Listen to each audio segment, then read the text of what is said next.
السلام علیکم ورحمۃ اللہ وبرکاتہ۔ ان الحمد للہ رب العالمین والعاقبۃ للمتقین والصلاة والسلام علی سید الانبیاء والمرسلین نبینا محمد وعلی آلہ واصحابہ ومن تبعهم بإحسان إلى يوم الدین۔ الحمد للہ الذی ہدانا لہذا وما كنا لنہتدی لولا ان ہدانا اللہ۔ رب اشرح لي صدری ويسر لي امری واحلل عقدۃ من لسانی یفقهوا قولی۔ اللهم انفعنا بما علمتنا وعلمنا ما ينفعنا وزدنا علما۔ اللہ تعالیٰ کے فضل و احسان سے سورۃ البقرہ کی آیت نمبر 197 تک ہماری گفتگو مکمل ہو چکی ہے، اور آیت نمبر 198 سے انشاءاللہ آج ہماری کلاس کا آغاز ہو۔ اعوذ باللہ من الشیطان الرجیم، بسم اللہ الرحمن الرحیم۔ لیس علیکم جناح ان تبتغوا فضلا من ربکم فَإِذَا أَفَضْتُم مِّنْ عَرَفَاتٍ فاذكروا الله عند المشعر الحرام واذكروه كما هداكم وإن كنتم من قبله لمن الضالين ثم أفيضوا من حيث أفاض الناس واستغفروا الله إن الله غفور رحيم۔ فإذا قضيتم مناسككم فاذكروا الله كذكركم آباءكم أو أشد ذكرا فمن الناس من يقول ربنا آتنا في الدنيا وما له في الآخرة من خلاق ومنهم من يقول ربنا آتنا في الدنيا حسنة وفي الآخرة حسنة وقنا عذاب النار أولئك لهم نصيب مما كسبوا والله سريع الحساب۔ واذكروا الله في أيام معدودات فمن تعجل في يومين فلا إثم عليه ومن تأخر فلا إثم عليه لمن اتقى واتقوا الله واعلموا أنكم إليه تحشرون۔ ومن الناس من يعجبك قوله في الحياة الدنيا ويشهد الله على ما في قلبه وهو ألد الخصام۔ وإذا تولى سعى في الأرض ليفسد فيها ويهلك الحرث والنسل والله لا يحب الفساد۔ وإذا قيل له اتق الله أخذته العزة بالإثم فحسبه جهنم ولبئس المهاد۔ ومن الناس من يشري نفسه ابتغاء مرضات الله واللہ رؤوف بالعباد۔ لیس علیکم جناح، تم پر کوئی گناہ نہیں، ان تبتغوا فضلا من ربکم، کہ تم اپنے رب کا کوئی فضل تلاش کرو۔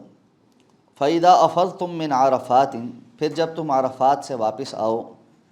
فاذکروا اللہ عند المشعر الحرام، تو مشعر حرام کے پاس اللہ کو یاد کرو۔ واذکروہ کما ہداکم، اور اس کو اس طرح یاد کرو جیسے اس نے تمہیں ہدایت دی ہے۔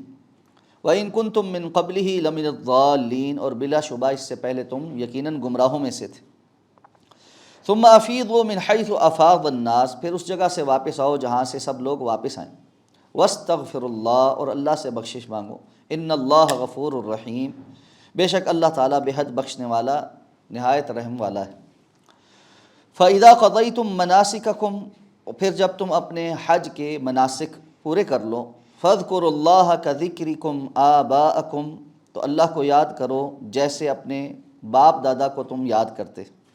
او اشد ذکرا، بلکہ اس سے بڑھ کر یاد کرنا۔ فمن الناس، تو پس لوگوں میں سے کچھ ہیں، من یقول، جو کہتے ہیں، ربنا آتنا فی الدنیا، اے ہمارے رب ہمیں دے دنیا، وما لہ فی الآخرۃ من خلاق، اور ان کے لیے آخرت میں کوئی حصہ نہیں۔ ومنہم من یقول، اور ان میں سے کوئی ہے جو کہتا ہے، ربنا آتنا فی الدنیا حسنہ، اے ہمارے رب ہمیں دنیا میں بھی بھلائی دے، وفی الآخرۃ حسنہ، اور آخرت میں بھی بھلائی دے، وقنا عذاب النار، اور ہمیں آگ کے عذاب سے بچا۔ اولئک لہم نصیب مما کسبوا، یہ وہ لوگ ہیں جن کے لیے اس میں سے حصہ ہے جو انہوں نے کمایا، واللہ سریع الحساب، اور اللہ بہت جلد حساب لینے والا۔ وَاذْكُرُوا اللَّهَ فِي أَيَّامٍ مَّعْدُودَاتٍ، اور اللہ کو یاد کرو چند گنے ہوئے دنوں میں۔ فَمَن تَعَجَّلَ فِي يَوْمَيْنِ، تو پس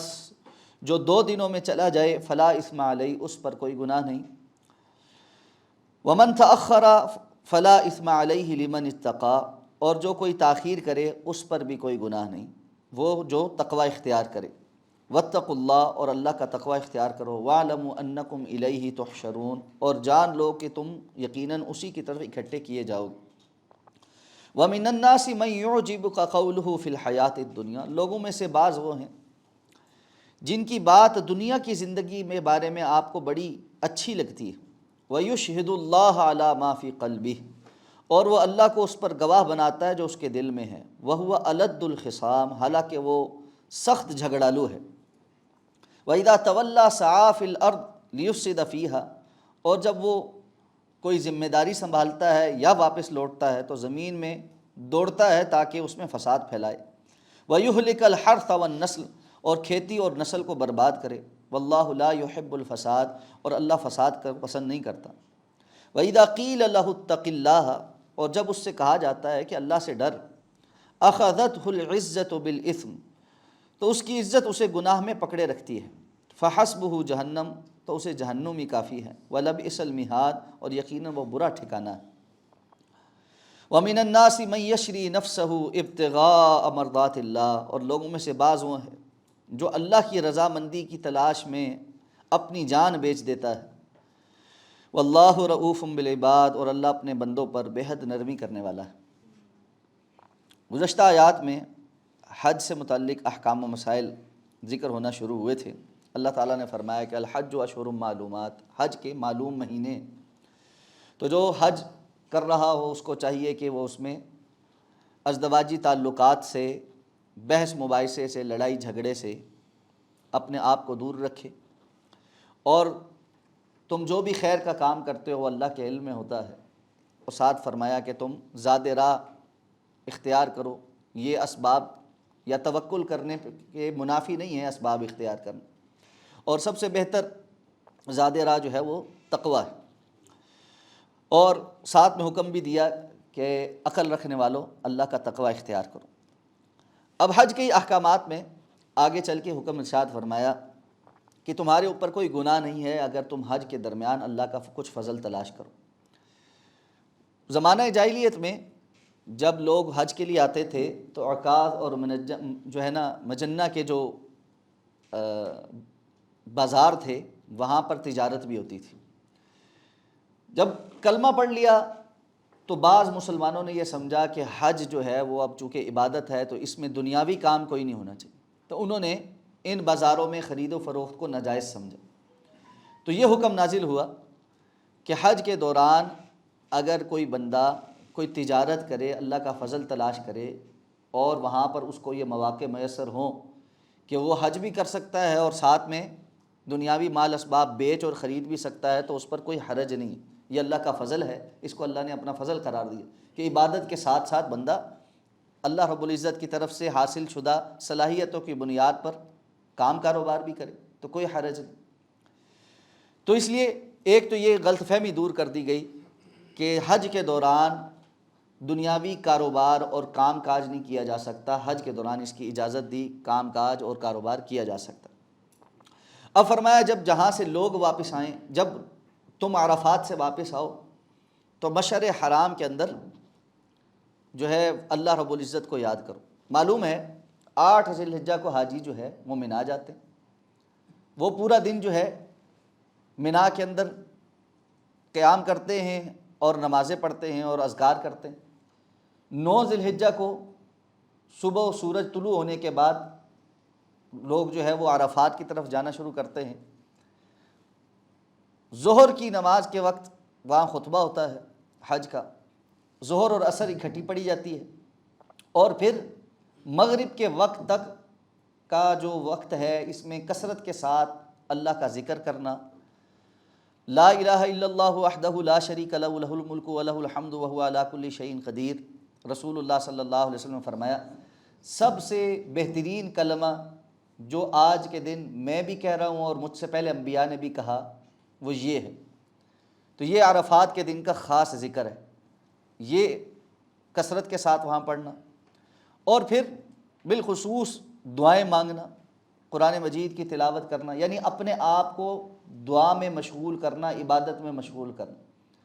اور پھر جو عرفات سے نکلنے کا وقت ہے، یعنی جب سورج غروب ہوگا، مغرب کا وقت داخل ہوگا، اس سے پہلے کا جو وقت ہے وہ وقوف عرفات کے طور پر کھڑے ہو کر بھی یا اپنی سواری پر سوار ہو کر، جس طرح رسول اللہ صلی اللہ علیہ وسلم اپنی اونٹنی پر سوار تھے، متوجہ ہو کر اللہ تعالیٰ سے اپنی دنیا آخرت کی بھلائیوں کی دعائیں مانگنا، یہ عرفہ کے دن کی خاص عبادات۔ اور رسول اللہ صلی اللہ علیہ وسلم نے فرمایا الحج عرفہ، حج کا اصل جو نسک ہے نا وہ عرفہ ہے۔ اس لیے باقی تمام جو حج کے مناسک ہیں اگر وہ کسی وجہ سے کوئی ادا نہ کر سکے تو یا تو کوئی اس کا وکیل بن کے کر سکتا ہے، جیسے کنکریاں مارنا ہے کوئی اور اس کی جگہ مار سکتا ہے، یا یہ کہ وہ اگر نہیں کر سکتا کسی بیماری کی وجہ سے تو اس پر دم ہے وہ کوئی فدیہ دے اور جو ہے اس کا وہ جو نسک ہے وہ پورا ہو جائے۔ لیکن اگر کوئی بندہ 9 ذی الحجہ کو عرفہ نہیں پہنچا، حتیٰ کہ 10 ذی الحجہ کی صبح جب سورج طلوع ہونا ہے اس سے پہلے بھی وادی عرفات میں سے ایک مرتبہ صرف گزر بھی گیا تو بھی رسول اللہ صلی اللہ علیہ وسلم نے فرمایا کہ اس کا عرفات کا وقوف ہو گیا۔ لیکن اگر کوئی بندہ 9 ذی الحجہ سے لے کر 10 ذی الحجہ کی طلوع صبح تک بھی وادی عرفات ہی نہیں پہنچ سکا کسی وجہ سے، تو اس کے پیچھے اب کوئی دم یا کوئی چیز نہیں ہے، اس کا حج نہیں۔ اس لیے یہ بنیادی رکن ہے جو حج کے ارکان میں سے ادا کرنا یا وہاں پہنچنا بڑا ضروری۔ اور یہی وجہ ہے کہ وہ حجاج کرام جو کہیں بیمار ہو جائیں، ہسپتالوں میں ہوں، سعودی حکومت نے اس بات کا انتظام کر رکھا ہے کہ خواہ کوئی بندہ حاجی بے ہوش ہی پڑا ہوا ہے نا، اس کو وہ ایک ایمبولینس میں ڈال کے ساتھ ڈاکٹرز یا میڈیکل کا عملے کے ساتھ عرفہ میں ضرور پہنچاتے ہیں۔ اور عرفات کے اندر بھی ایک پورا ہاسپٹل انہوں نے رکھا ہے کہ جو زیادہ سیریس مریض ہیں، حاجی ہیں، وہ وہاں ضرور پہنچے تاکہ جو اتنا سفر کر کے آیا ہے اپنے ملک سے پیسے خرچ کر کے آیا اس کا حج ضائع نہ ہو۔ اور یہ ایک بہت بڑا انتظام ہے، اللہ ان کو جزائے خیر عطا فرمائے۔ اور اس کے ساتھ بڑی تفصیل ہے، خیر کہ اللہ نے کبھی کسی اور موقع پہ وقت ہوا تو ہم بات کریں گے کہ وہاں پہ حاجیوں کے لیے میڈیکل کی سہولیات میں کیا کچھ تفصیلات ہیں، اور جہاں دنیا میں جس کی کوئی اور مثال نہیں ملتی۔ کیونکہ میں ایک حج میں 7 دن خود ایک ہاسپٹل میں مکہ نور ہاسپٹل مکہ میں ایڈمٹ رہا ہوں، اور بڑی سخت جو ہے وہ ایک بیماری کاٹی ہے، لیکن اللہ رب العزت نے اللہ فضل فرمایا اور شفا عطا فرمائی۔ تو جب بندہ خود کسی پروسیس سے گزرتا ہے نا، پھر اس کو اندازہ ہوتا ہے کہ یہ کتنی بڑی نعمت ہے اور کتنا بڑا کام ہے جو ہے نا وہ کر رہے ہیں۔ اللہ تعالیٰ ان کو خیر کے کاموں پہ آنے کی توفیق عطا فرمائے، اور جو کر رہے ہیں اس کو برقرار رکھنے کی توفیق عطا فرمائے۔ تو خیر عرفہ کے دن جب غروب آفتاب ہو جائے تو اب مغرب وہاں نہیں پڑھنی اور مزدلفہ کی طرف جانا ہے۔ ترتیب یہ ہے کہ ترتیب مکانی جو ہے، اعمال کی نہیں، یعنی جو وادی منا ہے، پھر مزدلفہ ہے اور پھر عرفہ ہے۔ یعنی جب آپ آتے ہیں مکہ کی طرف سے تو پہلے منا آتا ہے، پھر مزدلفہ آتا ہے اور پھر عرفات آتا ہے۔ تو جب آپ منا سے 8 ذی الحجہ کو پورا دن گزارنے کے بعد 9 ذی الحجہ کو عرفات جاتے ہیں تو آپ مزدلفہ چھوڑ کر عرفات چلے جاتے ہیں، اور واپس پھر 9 ذی الحجہ کو مغرب کے وقت مزدلفہ آتے ہیں اور رات مزدلفہ میں گزارتے ہیں، اور پھر اگلے دن جو ہے سورج طلوع ہونے کے بعد منا آتے۔ تو یہ جو عرفات میں مغرب کے وقت آپ نے نکلنا ہے، اب مزدلفہ کی طرف واپس آنا ہے، مغرب نہیں پڑھنی، وہاں سے سیدھا نکل کر جس بھی وقت رات کو مزدلفہ پہنچ پائیں۔ بسا اوقات رش ہوتا ہے، کچھ لوگ پیدل جاتے ہیں، کچھ گاڑیوں پہ جاتے ہیں، کچھ گاڑیاں جلدی پہنچتی ہیں، کچھ گاڑیاں لیٹ پہنچتی ہیں۔ تو وہاں جب پہنچے تو پہلا کام یہ کرنا ہے کہ اب مغرب اور عشاء جمع اور قصر پڑھنی۔ عرفات کے اندر اصل یہی ہے کہ جب آپ دن کو پہنچے تو ظہر اور عصر بھی خطبے کے بعد آپ نے جمع اور قصر کرنے، یعنی قصر کا مطلب یہ ہے کہ ظہر کی 2 رکعتیں ہوں گی، عصر کی 2 رکعتیں ہوں گی، اور اس کے بعد یہ دونوں نمازیں اکٹھی پڑھیں گے، یعنی پہلے ظہر کی نماز پڑھیں گے، پھر دوبارہ تکبیر ہوگی، پھر عصر کی نماز پڑھیں گے، اور اسی طرح مسجد نمرہ کے اندر پڑھائی جاتی ہیں۔ حتیٰ کہ وہ لوگ جو مکہ کے ہی رہنے والے ہیں لیکن حج کر رہے ہیں، ان کے لیے بھی حکم یہی، یہ مسافر کی قید نہیں۔ تو بعض لوگ جو یہ سمجھتے ہیں کہ یہ سفر کی قید ہے، اس لیے کہ ہم تو اتنے دن سے یہاں آ کر رہ رہے ہیں، اب یہاں سفر نہیں ہے تو اس لیے اب ہم پوری پڑھیں گے، یہ جو بعض فقہا کا موقف ہے یہ محل نظر ہے اور یہ درست نہیں۔ درست بات یہ ہے کہ یہ حج کا خصوصی حکم ہے، اور اسی طرح مغرب اور عشاء کو جا کر مزدلفہ میں جمع کرنا اور قصر اور جمع کے ساتھ پڑھنا یہ حج کا خصوصی حکم۔ اب جب آپ مزدلفہ پہنچ گئے تو نمازیں پڑھ لی، نمازیں پڑھنے کے بعد کھلے آسمان کے نیچے رات گزارنا، یہ مزدلفہ کا عمل۔ خواتین کے لیے اور بچوں کے لیے اور بیماروں کے لیے رخصت ہے کہ وہ آدھی رات کے بعد مزدلفہ سے منا جا سکتے، باقی لوگ جو ہے وہ مزدلفہ میں رات قیام کریں گے۔ تو فرمایا فَإِذَا أَفَضْتُم مِّنْ عَرَفَاتٍ، جب تم عرفات سے نکل جاؤ، یعنی مغرب کے بعد تم جو ہے وہاں سے اپنا وقوف پورا کر کے اگلے منسک کی طرف جا رہے ہو تو کہاں جاؤ؟ فَاذْكُرُوا اللَّهَ عِندَ الْمَشْعَرِ الْحَرَامِ، مشعر حرام کے پاس اللہ کو یاد کرنے کے لیے رکو۔ مشعر حرام مزدلفہ کے اندر، اور اس کو حرام اس لیے کہا ہے کہ مزدلفہ سے حدود حرم شروع ہو جاتی، عرفات حدود حرم میں نہیں، اور اسی لیے اگلی آیت میں اس سے متعلق بھی بعض جو زمانہ جاہلیت میں مشرکین جو کرتے تھے اس کی نفی کی گئی۔ اب وہاں پر فرمایا وَاذْكُرُوهُ كَمَا هَدَاكُمْ، تم اس طرح اللہ کی یاد کرو، اللہ کا ذکر کرو جیسے تمہیں ہدایت کی گئی۔ اور وہ ہدایت کیا ہے کہ کثرت کے ساتھ اللہ کی توحید کا بیان کیا جائے، لا الہ الا اللہ وحدہ لا شریک لہ، بھی اللہ کی توحید کا بیان، اور دیگر جو تکبیرات ہیں، اللہ اکبر لا الہ الا اللہ اللہ اکبر وللہ الحمد، اللہ اکبر کبیرا والحمد للہ کثیرا وسبحان اللہ بکرۃ واصیلا، اور اس کے علاوہ دیگر اذکار سارے وہ سب اللہ کی ہدایت کے مطابق کرو۔ مشرکین مکہ کیا کرتے تھے؟ حج کا جب تلبیہ پڑھتے تھے یا عمرے کا تلبیہ پڑھتے تھے تو لبیک اللہم لبیک سارا اسی طرح پڑھتے تھے، لبیک لا شریک لک لبیک ان الحمد والنعمت لک والملک لا شریک لک، ساتھ کہتے تھے الا شریکن، سوائے اس شریک کے جو آپ کا شریک تو ہے لیکن خود اپنا مالک نہیں، اس کے مالک بھی آپ ہی ہیں، یہ جملہ ساتھ اضافہ کرتے تھے۔ بالکل اسی طرح جس طرح آج بہت سارے لوگ اللہ کو چھوڑ کر اللہ کی مخلوق میں سے بہت سارے لوگوں کو اللہ کا ولی سمجھ کر پکارتے ہیں، اور ساتھ یہ عقیدہ رکھتے ہیں کہ ہم یہ نہیں کہتے کہ ان کا کوئی اپنا ذاتی اختیار ہے، یہ اختیار ان کو اللہ نے دیا ہوا ہے۔ اگر کوئی بندہ فوت ہو چکا ہے، اس کو فوت ہوئے 1000 سال گزر چکے، 600 700 سال گزر چکے، آپ اس سے پوچھیں کہ جی آپ ان کو کیوں پکار رہے ہیں، تو فوت ہو چکے، وہ کہیں گے نہیں یہ اللہ کے ولی ہیں، سنتے ہیں۔ کیسے سنتے ہیں؟ اللہ نے ان کو یہ اختیار دیا ہوا ہے۔ اچھا سنتے ہیں تو پھر مدد کرنے پر کیسے قادر ہے؟ وہ کہتے ہیں ہم یہ نہیں کہتے یہ اللہ کے شریک ہیں، بلکہ اللہ نے ان کو یہ مواصفات یا یہ اختیارات ودیت کر دیے ہیں، اس کی وجہ سے اللہ رب العزت کے مقرب ہونے کی وجہ سے یہ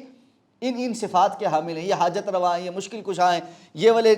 پیر صاحب جو ہے یہ اولاد دیتے ہیں، یہ والے بگڑیاں بناتے ہیں، یہ روزی دیتے ہیں، یہ کاروبار میں برکت کے ہیں، یہ بارشوں والے ہیں۔ اور جس طرح ابھی ہمارے ہاں یہ کراچی میں طوفان آنے والا ہے تو مشہور ہوا ہے جی عبداللہ شاہ غازی کا جو مزار ہے، وہ کراچی میں طوفان اس لیے نہیں آتا کہ عبداللہ شاہ غازی جو ہے وہ کراچی کو بچا لیتا ہے، والعیاذ باللہ۔ تو مشرکین مکہ کا بھی سیم ٹو سیم کانسیپٹ تھا، کانسیپچول بات میں کوئی فرق نہیں ہے۔ وہ جو بت گھڑ کے انہوں نے رکھے تھے وہ صرف سامنے اپنے لیے، جس کو آپ کہہ لیں کہ ان بزرگوں کی یاد کو زیادہ حاضر کرنے کے لیے تھے، وگرنہ ان کا یہ خیال نہیں تھا کہ یہ بت جو ہے اللہ ہے یا یہ اللہ کا شریک ہے، بلکہ وہ یہ سمجھتے تھے کہ جو اللہ کے اختیارات اللہ نے اپنے مخلوق میں سے کچھ نیک لوگوں کو دیے تھے یہ ان کی یاد دلاتے ہمیں، یہ ان کی مثال ہیں، اور ہم ان بتوں کو پکارتے ہیں تو در حقیقت ان بزرگوں کی ارواح کو اور ان کو پکارتے۔ تو نتیجہ یہ تھا، قرآن نے کہا کہ ما انزل اللہ بہا من سلطان، اللہ نے تو اس طرح کی کسی بات کی کوئی دلیل نازل نہیں فرمائی۔ کہ اللہ نے اپنے یہ اختیارات فلاں کو دے رکھے ہیں یا فلاں کو دے رکھے ہیں یا فلاں کو دے رکھے ہیں، اور اب وہ جو مرضی چاہے کرتا رہے۔ بعض لوگ یہاں پر کنفیوز ہو جاتے ہیں اور کہتے ہیں کہ جی دیکھیں جی اللہ تعالیٰ نے فرشتوں کو بھی تو کچھ اختیار دیے ہوئے ہیں، کوئی بارش برسانے والا ہے، کوئی پہاڑوں والا ہے، کوئی فلاں ہے، کوئی فلاں ہے، جیسے احادیث میں تذکرہ ہے، کوئی ملک الموت ہے، کوئی نامہ اعمال لکھ رہا ہے، تو یہ سارے کام بھی تو اللہ نے ان کو تفویض کر رکھے ہیں۔ تو بھائی اللہ نے اس کے متعلق تو دلیل نازل فرمائی، کتاب و سنت میں بتایا ہے کہ اللہ رب العزت نے فرشتوں کو ان کاموں پر مامور کیا ہے، اور اس کی وجہ سے وہ کام کرتے ہیں۔ لا یعصون اللہ ما امرہم ویفعلون ما یؤمرون، وہ ذرا برابر بھی اللہ کی معصیت نہیں کرتے، جتنا ان کو حکم دیا جاتا ہے اتنا ہی کرتے ہیں۔ اس کے باوجود کہ وہ فرشتے زندہ ہیں، اس کے باوجود کہ وہ فرشتے اللہ کے حکم سے یہ سارے کام سر انجام دیتے ہیں، ہمیں اس بات کا تو کہیں بھی اجازت نہیں دی گئی کہ ہم ان فرشتوں کو زندہ حاضر ناظر جانتے ہوئے اللہ کو چھوڑ کر ان کو پکاریں۔ جب کبھی قحط ہو تو ہم کہیں کہ بارش برسانے والے فرشتے جو اللہ نے تمہیں مقرر کیا بارش برسانے پہ، ہماری ساری حاجتیں تمہارے سامنے ہیں، تم بارش برساؤ۔ اور ہم اپنے بیماروں کو موت سے بچانے کے لیے ملک الموت کے نام کی نظر نیاز دینا شروع کر دیں اور لوگوں میں تقسیم کریں اور کہیں کہ جی یہ ملک الموت کے نام کی نظر نیاز ہے، اور ہم اس کو درخواستیں ڈالیں اور کہیں کہ جی ملک الموت ہمارے اس مریض کو چھوڑ دے، اس کی جان نہ قابو کرنا۔ اس قسم کی کسی بات کی تو اجازت نہیں دی گئی۔ تو اس سے کنفیوز ہو کر شرک کے رستے کھولنا یہ در حقیقت شیطان کا وسوسہ۔ تو اللہ رب العزت نے فرمایا اس طرح اللہ کو یاد کرو جیسے اللہ نے تمہیں ہدایت دی ہے۔ یہ شرک کی آمیزش کے ساتھ نہیں، اللہ کی یاد یہ اللہ کے ہاں ذرا برابر قبول نہیں۔ اس لیے عبادت تو چاہے کمی کوتاہی والی ہو اللہ کے ہاں قابل قبول ہو جائے گی، حتیٰ کہ انسان کے گناہ بھی اللہ رب العزت معاف فرما دیں گے، لیکن ایک شرط کے ساتھ جو حدیث قدسی کے اندر ہے۔ اللہ کے رسول صلی اللہ علیہ وسلم نے فرمایا، اللہ تعالیٰ نے فرمایا آدم کے بیٹے تو زمین آسمان کے خلا کو بھی گناہوں سے بھر کر لے آ، میں ان سب کو بخش دوں گا، صرف ایک شرط یہ ہے کہ اس کے اندر شرک نہ ہو۔ اللہ رب العزت نے شرک کو معاف نہیں کر، معاف نہ کرنے کا مطلب یہ ہے کہ جو بندہ شرک کرتے کرتے شرک پر مر گیا اس کی بخشش نہیں۔ اس کا مطلب یہ نہیں ہے کہ جس نے ایک دفعہ شرک کر لیا وہ توبہ استغفار کرے تو اس کے شرک معاف نہیں ہے۔ بعض لوگ اس پہ بھی کنفیوز ہو جاتے ہیں کہ شرک کا جو شرک کرتا رہا اس کا تو کبھی گناہ معاف ہونا ہی نہیں، اس کا مطلب ہے توبہ سے بھی معاف نہیں ہونا۔ پھر تو اکثر صحابہ کرام زمانہ جاہلیت میں مشرک تھے، تو جب انہوں نے اسلام قبول کیا توبہ استغفار کی تو شرک معاف ہو گیا۔ نہ معاف ہونے کا مطلب یہ ہے کہ وہ اسی حالت میں اسی عقیدے پہ مر گیا تو پھر اللہ رب العزت کے ہاں اس کی بخشش کوئی نہیں، وہ ہمیشہ کا جہنمی ہے، والعیاذ باللہ، اللہ محفوظ فرمائے۔ تو فرمایا وَإِن كُنتُم مِّن قَبْلِهِ لَمِنَ الضَّالِّينَ، اس سے پہلے تم یقیناً گمراہوں میں سے تھے کہ اللہ کے ساتھ شرک کرتے ہوئے اللہ کو پکارتے تھے۔ اب اللہ نے تمہیں اس بات کا حکم دیا کہ خالص توحید کے طور پر اللہ کو پکارو۔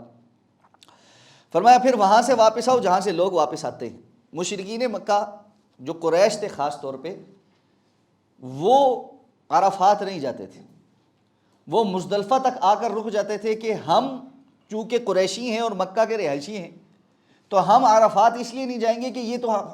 جو ہے نا مسجد حرام کا جو حدود ہیں، حدود حرم ہے، اس سے باہر ہے۔ تو اللہ نے فرمایا نہیں، وہاں سے واپس آؤ جہاں سے لوگ واپس آتے، یعنی عرفات تک جاؤ، کہ عرفات بنیادی رکن ہے، عرفات کے بغیر حج کا کوئی تصور نہیں۔ تو یہ بھی اصلاح کر دی کہ پہلے زمانہ جاہلیت میں مکہ کے رہنے والے حدود حرم سے باہر نہ جانے کے چکر میں عرفات نہیں جاتے تھے، لیکن تمہارے لیے عرفات جانا ضروری ہے۔ تو فرمایا واستغفر اللہ، اور ان سارے اعمال کو کرتے ہوئے بھی اللہ سے استغفار طلب کرتے رہو، کہ انسان جتنا زیادہ بھی کوشش کر لے بہرحال اللہ کا حق ادا نہیں کر سکتا، عبادت کا حق ادا نہیں ہو سکتا۔ اس لیے عبادت کے دوران بھی استغفار طلب کرتے رہنا کہ یا اللہ ہم آپ کا حق ادا نہیں کر سکتے۔ یہی وجہ ہے انسان نماز پڑھتا ہے تو اللہ کے رسول کی سنت کیا تھی؟ سلام پھیرتے ساتھ اللہ اکبر اور اس کے بعد 3 مرتبہ استغفر اللہ۔ کہ ابھی نماز پڑھی ہے پھر استغفر اللہ کس بات کی؟ استغفار اس بات کا کہ ہمیں جیسی نماز پڑھنی چاہیے، جیسی عبادت کرنی چاہیے ویسی ہم نہیں کر سکتے، تو یا اللہ ہماری یہ کمی کوتاہی تو معاف فرما دے۔ ہم اس پر بھی اللہ رب العزت سے استغفار طلب کرتے، یقیناً اللہ تعالیٰ بہت زیادہ بخشنے والا، بڑا رحم کرنے والا ہے۔ اب فرمایا کہ فَإِذَا قَضَيْتُم مَنَاسِكَكُم، جب تم اپنے مناسک ادا کر چکو۔ یہ مناسک کون سے ہیں؟ یہ مناسک یہ ہیں کہ آپ نے مزدلفہ میں رات گزار لی، اگلے دن نماز پڑھنے کے بعد فجر کے بعد طلوع آفتاب تک مشعر حرام پر کثرت کے ساتھ اللہ کا ذکر کرنا۔ طلوع آفتاب کے بعد اب منا کی طرف واپس جانا ہے۔ منا کے واپس جاتے ہوئے آج کا جو 10 ذی الحجہ کا دن ہے، جو عام طور پہ دنیا میں عید کا دن ہوتا ہے اور جس کو یوم النحر بھی کہتے ہیں کیونکہ اس دن قربانی ہوتی ہے، تو یہ جو یوم النحر ہے 10 ذی الحجہ، یہ منا میں ہوتا ہے اور اس دن کے بہت ساری عبادات ہیں۔ اس میں پہلی سر فہرست عبادت کہ مزدلفہ سے ہی آپ نے کنکریاں چننی ہیں جو چنے کے دانے کے برابر ہوں، بہت بڑی بڑی نہ ہوں، اور جا کر سب سے پہلا کام جو ہے وہ آپ نے جمرات پر جو سب سے بڑا جمرہ ہے صرف اس کو کنکریاں مارنی۔ 10 ذی الحجہ کے دن تینوں جمرات کو، تینوں شیطانوں کو کنکریاں نہیں مارنی بلکہ صرف سب سے بڑے والے کو مارنی، 7 کنکریاں اس کو مارنی۔ اور اس کے بعد ترتیب جو ہے وہ بنیادی تو یہ ہے، لیکن اس میں ترتیب آگے پیچھے ہو جائے تو کوئی حرج نہیں، کہ صحابہ اکرام نے آ کر آپ صلی اللہ علیہ وسلم کے سامنے اپنی ترتیب آگے پیچھے ہونے کا تذکرہ کیا تو آپ نے فرمایا لا حرج، کوئی حرج نہیں۔ دوسرا کام قربانی کرنی، اگر خود موقع ہو، کوئی ترتیب لگی ہوئی ہو تو خود قربانی بھی کر سکتے ہیں۔ بعض لوگ جاتے ہیں اور جو وہاں پہ سلاٹر ہاؤس بنا ہے وہاں ذبح خانے میں خود جا کے قربانی کرتے ہیں، لیکن چونکہ آج کے دن بہت سارے کام ہیں اس لیے یہ کوئی ریکمینڈڈ نہیں ہے کہ ہر بندہ چل پڑے اور جا کر خود قربانی کرے۔ اس لیے جو وہاں پر سعودی گورنمنٹ کا انتظام ہے کہ قربانی کا ٹوکن آپ نے خرید کر پیمنٹ کر دی ہوتی ہے اور سعودی گورنمنٹ کے ذمہ ہوتی ہے، وہ آپ کی قربانی کرتی ہے، تو یہ آپ کی طرف سے قربانی ہو گئی ہے ذرا، تو اب اس کا ٹائم کا انتظار کرتے رہنا اور باقی مناسک چھوڑ کر بیٹھ جانا اور وہاں کسی کو فون پہ لگایا ہونا، وہ جا کے پھر اب ایک ایک کو فون کر کے بتا رہا جی ہاں جی آپ کی قربانی ہوگی، قربانی ہوگی، یہ ایک تکلف ہے جو اپنے اوپر لگایا ہے۔ لیکن کیوں لگایا ہے؟ اس کی وجہ یہ ہے کہ فقہائے احناف کے نزدیک یہ ترتیب واجب ہے۔ اب ہمارا مسئلہ یہ ہے کہ ہم جو ہے نا فقہی جو معاملات ہیں ان میں دونوں طرف ایکسٹریم پوزیشن پہ ہیں۔ جو لوگ اپنی فقہی اسکول آف تھاٹ کو فالو کرنا چاہتے ہیں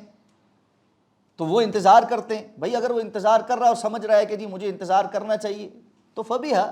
کوئی غیر شرعی کام نہیں کر رہا، یعنی ایسا نہیں ہے کہ اس کا یہ کام بالکل غلط ہے، وہ یہ سمجھتا ہے کہ علماء کا یہ موقف ہے کہ جی جو ترتیب قرآن میں بیان ہوئی ہے اور جو اصل ترتیب ہے یہ واجب ہے، اس کے بغیر ہم آگے پیچھے نہیں کر سکتے، تو پھر وہ انتظار کرتا ہے تو کوئی حرج نہیں۔ لیکن اس کے مقابل رسول اللہ صلی اللہ علیہ وسلم کی احادیث موجود ہیں، دیگر فقہاء اور علماء سمجھتے ہیں کہ وہ کام آگے پیچھے ہو سکتے ہیں، تو اس پر پھر نکیر بھی نہیں ہونی چاہیے۔ اگر کوئی بندہ دیگر فقہاء کی جو فہم ہے اس پر عمل کر رہا ہے تو وہاں لڑائیاں ہی ہو رہی ہوتی، اور یہ لڑائیاں صرف پاکستان، بنگلہ دیش اور انڈیا کے مسلمانوں میں ہو رہی، کیونکہ یہ شدت دونوں طرف کے موقف میں وہاں پہ، باقی ساری دنیا کے مسلمان چلیں، ان کو کوئی مسئلہ نہیں، جو جیسے کر رہا ہے وہ اس کے حساب سے اپنے سیکھنے کے بعد، علماء سے پوچھنے کے بعد حج کے مناسک ادا کرتا ہے۔ ہمارے یہاں پھڈے ہو رہے ہوتے ہیں، جبکہ قرآن واضح طور پہ یہ حکم دے رہا ہے کہ پھڈا نہیں ہونا چاہیے، حج کے درمیان لڑائی نہیں کر سکتے۔ تو یہ بلا وجہ کی بحثیں ہم نے جو ہے نا طویل کی ہوئی ہوتی ہیں، ان طویل بحثوں سے بچیں۔ اگر اچھے طریقے سے آپ نے کسی کو بات بتا دیا، مسئلہ سمجھا دیا، اس کے بعد وہ بحث کرتا ہے تو چھوڑ دیں، بحث کے دن نہیں ہے یہ، بحث کے دن ساری زندگی باقی رہیں گے۔ اب دوسرا کام جو ہے وہ قربانی ہے۔ تیسرا کام اپنی حجامت بنوانا، بال جو ہے مردوں کے لیے منڈوانا یا کٹوانا اور خواتین کے لیے صرف کٹوانا۔ اس کے بعد اگلا کام طواف افاضہ ہے، یا جس کو طواف زیارہ بھی کہتے ہیں۔ یہ طواف افاضہ اور زیارہ جو ہے یہ آئندہ 2-3 دنوں کے اندر بھی کیا جا سکتا ہے، آج کے دن کر لے تب بھی ٹھیک ہے، اس کو لیٹ کر دے تب بھی ٹھیک، کوئی حرج نہیں۔ تو یہ سارے کام کرتے کرتے کافی ٹائم لگتا ہے کیونکہ رش ہوتا ہے، اور یہ مشقت والے کام ہیں کیونکہ جانا پڑتا ہے اور اس دن سواری نہیں ملتی۔ حرم تک خاص طور پہ جاتے ہوئے ٹیکسی بہت مہنگی ہوتی ہے، عام طور پہ آپ کو پیدل جانا پڑتا ہے، یا واپسی پہ ٹیکسی نہیں مل رہی ہوتی تو پیدل واپس آنا پڑتا ہے، مشقت ہو جاتی ہے۔ مبیت فی المنا ہونی چاہیے، رات سے پہلے آپ نے، یا رات کا تقریباً ایک حصہ آپ نے ضرور منا میں گزارنا۔ لوگ جاتے ہیں اور پوری رات ان کی حرم میں ہی لگ جاتی ہے، لیٹ گئے ہوتے ہیں اور منا نہیں پہنچ پاتے، یہ درست عمل نہیں، جمہور فقہاء کے نزدیک یہ درست عمل نہیں، اس لیے رات واپس منا پہنچنا، پھر اگلے جو دن ہیں وہ منا کے اندر گزارنا، اور ان دنوں کے اندر رمی الجمرات ہے، صرف یہی کام ہے جو اضافی ہے۔ پہلے جو ہے نا چھوٹے شیطان پر، پھر درمیانے والے پر، پھر بڑے والے پر، ہر ایک پہ ساتھ ساتھ کنکریاں مارنا، اس کی تفصیل ہے۔ اللہ کے رسول صلی اللہ علیہ وسلم نے ہر ایک پہ رک کر دعا مانگی ہے۔ وہ جب کوئی بندہ حج پہ جا رہا تو اس تفصیل کو علماء سے سیکھ کر جائے۔ اور یہ جو 11 ذی الحجہ اور 12 ذی الحجہ کو یہ 2 دن کنکریاں مارنا، تو اللہ رب العزت نے فرمایا فمن تعجل فی یومین فلا اثم علیہ ومن تاخر فلا اثم علیہ، جو جلد کر لے یعنی 2 دن کے بعد ہی وہاں سے منا سے نکل آئے اس پر بھی کوئی حرج نہیں، اور جو 13 ذی الحجہ کے لیے رک جائے اس کے لیے بھی کوئی حرج نہیں۔ رسول اللہ صلی اللہ علیہ وسلم خود جو آپ نے حج کیا، آپ نے لوگوں کو اجازت دی کہ جو 12 کے بعد جانا چاہتا ہے وہ چلا جائے، لیکن آپ نے فرمایا ہم رکیں گے، اور آپ نے 13 ذی الحجہ کو کنکریاں مارنے کے بعد وہاں سے پھر منا سے نکلے۔ یہ حج کے مکمل مناسک ہیں۔ اس میں صرف ایک چیز باقی بچ جاتی ہے، اور وہ ہے طواف وداع۔ جب بندہ واپس نکل آ رہا ہو اپنے یعنی وطن واپس آنے کے لیے، تو آخری کام کوشش کرنی چاہیے کہ طواف وداع کا ہو جو وہ حرم میں کرے۔ اگر کسی نے مدینہ چلے جانا ہے اور وہاں سے ہی واپس آ جانا ہے تو پھر وہ مدینہ جانے سے پہلے طواف وداع کر لیں۔ اچھا، بعض لوگ جو ہے ان کو پتہ ہوتا ہے کہ ہم نے بہت جلد آ جانا ہے، تو وہ طواف افاضہ یا زیارہ اور طواف وداع کی اکٹھی نیت کر سکتے ہیں۔ یعنی آپ نے 10 ذی الحجہ کو طواف زیارہ نہیں کیا، بلکہ اس کو 12 یا 13 ذی الحجہ تک مؤخر کر دیا، اور جا کر 12 یا 13 ذی الحجہ کو طواف زیارہ کی نیت بھی کر لی اور طواف وداع کی نیت بھی کر لی۔ ایک ہی طواف کیا، دونوں نیتیں اس میں پوری ہو گئیں، اور اس کے بعد آپ نے سفر باندھا۔ اور جو لوکل لوگ ہیں وہ زیادہ تر یہ کرتے ہیں کہ انہوں نے اس کے بعد چونکہ اپنے اپنے جو ہے نا شہر چلا جانا ہوتا ہے، تو وہ جو ہے طواف وداع اور طواف زیارہ کی اکٹھی نیت کرتے ہیں، اور اس کے بعد پھر حرم نہیں جاتے، اور اس کے بعد پھر جو ہے نا وہ اپنے سفر پہ چلے جاتے ہیں۔ تو طواف افاضہ اور طواف وداع کی اکٹھی نیت بھی کی جا سکتی۔ اب جس نے طواف وداع کر لیا اس کا حج بالکل مکمل ہو گیا، اس کا حج بالکل مکمل ہو گیا۔ تو یہ ایام معدودات ہیں۔ تو اللہ رب العزت نے ارشاد فرمایا کہ تم اللہ کا ذکر ادا کرو جو ہے نا جب تم ان دنوں کے اندر، یعنی 10 ذی الحجہ کے بعد 11، 12 اور جو 13 ذی الحجہ ہے اس کے اندر اللہ کو یاد کرو۔ منا کے اندر جو تم نے دن گزارنے ہیں یہ اللہ کی یاد کے دن ہیں۔ احادیث میں آتا ہے کہ صحابہ کرام رضوان اللہ تعالیٰ علیہ مجمعین منا میں کثرت کے ساتھ تکبیرات کہتے تھے، اور ان کی تکبیرات سن کر ارد گرد بازار والے بھی تکبیرات کہتے تھے، کیونکہ اس وقت بازار بھی لگتا تھا وہاں قریب ہی، اور پورا منا ان کی تکبیرات سے گونجتا تھا۔ تو اس لیے وہاں کثرت کے ساتھ تکبیرات کرنا۔ پھر دعا کی ایک کیفیت بتائیے، اور کچھ لوگوں کے جو ہے نا تقسیم کی اللہ نے کہ لوگوں کی مختلف قسمیں کیا ہیں۔ پہلے فرمایا تھا تم اللہ کا اس کثرت سے ذکر کرو جس کثرت سے تم اپنے آباء و اجداد کا ذکر کرتے، یا اس سے بھی زیادہ کثرت سے ذکر کرو۔ تو زمانہ جاہلیت میں یہ ہوتا تھا کہ جب 10 ذی الحجہ ہو جاتی تو 11، 12، 13 ذی الحجہ جو ہے وہ مشرکین مکہ منا میں بڑی بڑی مجلسیں لگاتے، شعراء بیٹھتے، اور وہ اپنے خاندانی جو ہے نا عصبیت کے شعر پڑھتے، اپنے قبیلے کی تعریفیں کرتے، اپنے آباء و اجداد کی بہادری کے قصے سناتے، اور اس پہ بڑا فخر کرتے۔ تو بڑی مجلسیں جمتی تھی جس میں اس طرح جو ہے نا اپنے آباء و اجداد کا تذکرہ ہوتا۔ تو اللہ رب العزت نے ارشاد فرمایا یہ جو پرانے زمانے میں تم باپ دادے کے قصے جس طرح بڑے شوق ذوق سے اور دل جمی کے ساتھ ایک دوسرے کو سناتے تھے نا، اس طرح بلکہ اس سے بھی زیادہ، کیونکہ اللہ کا حق تو اس سے کئی زیادہ، تم اس سے بھی زیادہ دل جمی سے اللہ کا ذکر کرو۔ یہ دن باپ دادے کے اوپر فخر کرنے اور ان کی قصے سنانے اور اپنی قبائلی عصبیت کو زندہ کرنے کے لیے نہیں ہے، بلکہ اللہ کا ذکر کرنے کے لیے۔ پھر اللہ کا ذکر کرتے ہوئے ظاہر بات ہے انسان اپنے لیے دعائیں بھی مانگتا ہے۔ تو فرمایا وَمِنَ فَمِنَ النَّاسِ، لوگوں میں سے کچھ ایسے ہیں جو اللہ سے دعا مانگتے ہیں تو صرف ایک ہی دعا مانگتے ہیں، ربنا آتنا فی الدنیا حسنہ، یا اللہ ہمیں دنیا بہترین عطا فرما دے، وما لہم فی الآخرۃ من خلاق، ایسے لوگوں کا آخرت میں کوئی حصہ نہیں۔ یعنی آپ یہ سوچیں کہ بندہ حج پہ گیا ہوا ہے اور سارے مناسک ادا کرنے کے بعد منا میں موجود ہے، اور ان ایام میں بھی اللہ سے صرف دنیا مانگ رہا ہے، اور کتنی ہی دنیا ایسی ہے جن کا دین پر عمل کرنا صرف دنیا کے لیے ہی۔ اس لیے آپ دیکھیں گے کہ جب کبھی بھی وہ کوئی سوال پوچھیں گے نا، وہ آخرت سے متعلق نہیں ہوگا، اور آخرت کی بھلائی اور وہاں کی کامیابی، جنت کے حصول، جہنم سے بچنے کے طریقے پر نہیں ہوگا، بلکہ کیا ہوگا؟ وظیفہ بتا دیں جی کاروبار میں برکت ہو جائے، وظیفہ بتا دیں جی میری ٹانگ میں بڑا درد ہے وہ ٹھیک ہو جائے، وظیفہ بتا دے جی میرے پیپر اچھے ہو جائیں، وظیفہ بتا دے جی نوکری اچھی مل جائے، وظیفہ بتا دے جی رشتہ ہو جائے، وظیفہ بتا دے جی پھپھو کا گھر سڑ جائے۔ یعنی ساری زندگی کا حاصل یہ ہے کہ ان کو دنیا کے علاوہ کسی چیز کی کوئی فکر اور کوئی پرواہ نہیں۔ اللہ فرماتے ہیں پھر ایسے لوگوں کو اللہ دنیا تو دے دیتا ہے، وَمَا لَهُمْ فِي الْآخِرَةِ مِنْ خَلَاقٍ، ان کے لیے آخرت میں کوئی حصہ نہیں۔ رسول اللہ صلی اللہ علیہ وسلم کی وہ حدیث مبارکہ مد نظر رہنی چاہیے، اور یہ حدیث ایسی ہے نا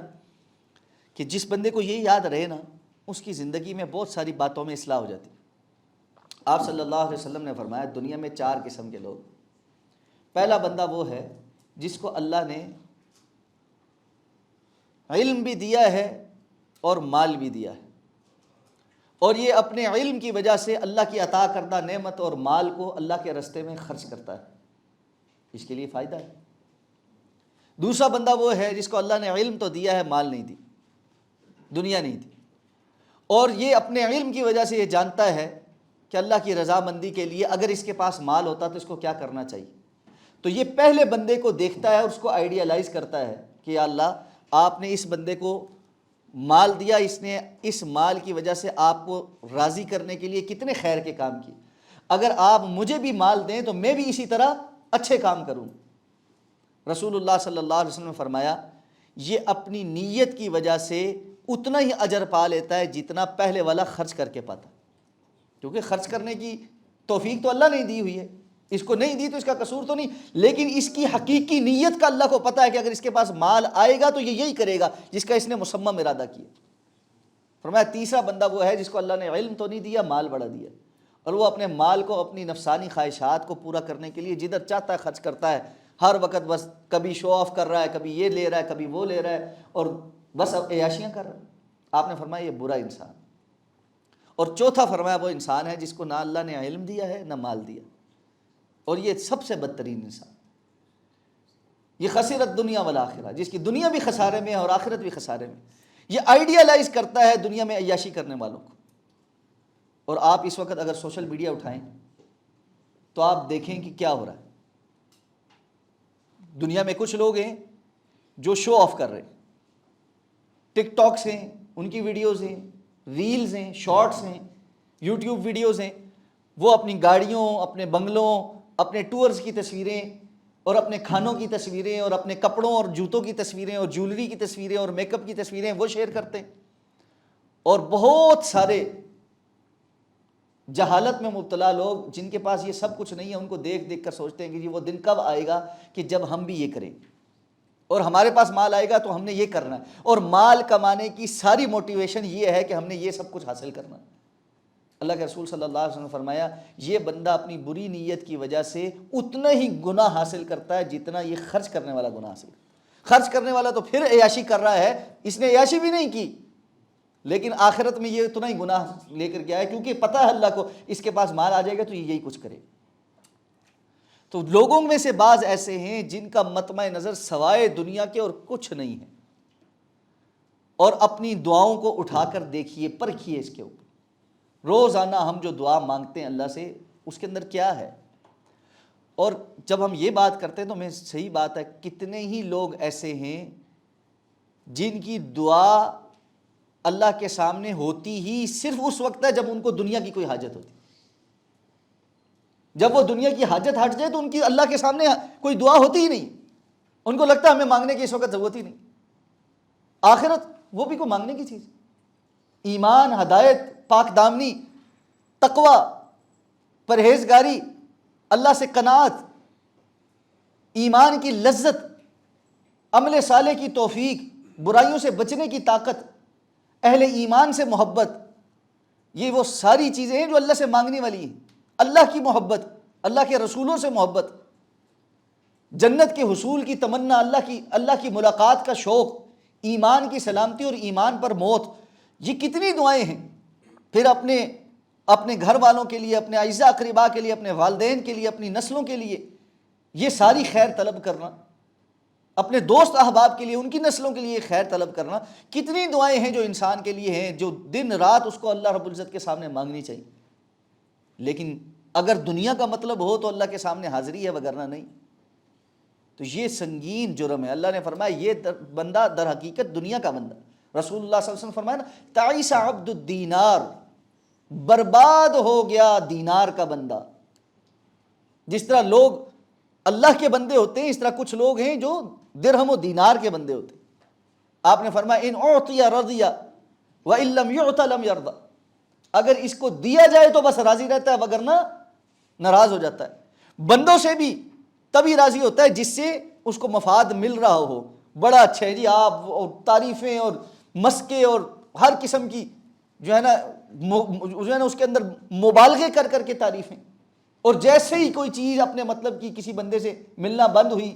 اس کے حالات ذرا ٹھیک نہ رہے، یا وہ کسی وجہ سے آپ کو دینے سے محروم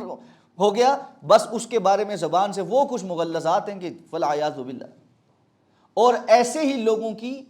اللہ رب العزت کے ساتھ بھی معاملہ ایسا ہی، اگر ان کی دعا یا کوئی خواہش فوراً پوری ہو جائے تو پھر تو بڑے خوش، لیکن اگر کوئی خواہش ان کی مرضی کے مطابق پوری نہ ہو تو بس اللہ کے متعلق بھی وہ زبان سے وہ کچھ کہتے ہیں والعیاذ باللہ۔